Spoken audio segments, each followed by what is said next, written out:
আসসালামু আলাইকুম রাহমাতুল্লাহ।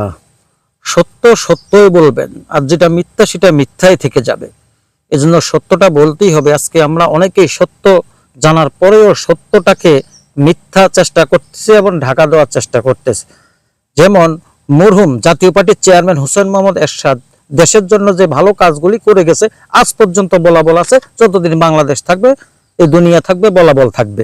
শুক্রবারের ছুটির দিন, রাষ্ট্র ধর্ম ইসলাম, তারপর মা বোনদের পর্দার বিষয়, ছাত্রদের কোনো রাজনীতি নয়, পড়াশোনা চলাকালীন পড়াশোনা শেষ করার পর এই যে তিনি ভালো উদ্যোগগুলি নিয়েছে, কিন্তু আমরা তিনার বিভিন্ন বদনাম করে শেষ করেছে। আসলে আপনি একটা জিনিস বাস্তব অবস্থা মিলে দেখবেন, তিনি যে আইনগুলি করে গেছেন, যেভাবে দেশ শাসন করেছেন, তিনার আমলে কোনো দুর্নীতি নেই, খুন নেই, চাঁদাবাজির কোনো হিসাব নেই। এবং আজকে মসজিদের 100 মিনিট কারেন্ট বিল, বড় বড় মসজিদের তিনার আমলের কারেন্ট বিল মৌকুফ, এখনো মৌকুফ। এতিমের একটি বাজেট, প্রত্যেকটি কমি মাদ্রাসা এতিমদের বাজেট এখনো আসতেছে। কৃষকদের জন্য এলইডি গোডাউন, বিভিন্ন আপনার ইউনিয়নে হাসপাতাল, বিনা পয়সায় ওষুধ, 32 থেকে 64 জেলা করুন।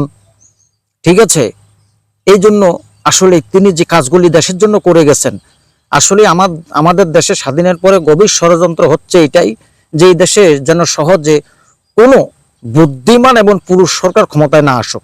এটি হলো আমাদের আশেপাশের এবং বাইরের এগুলি ষড়যন্ত্র।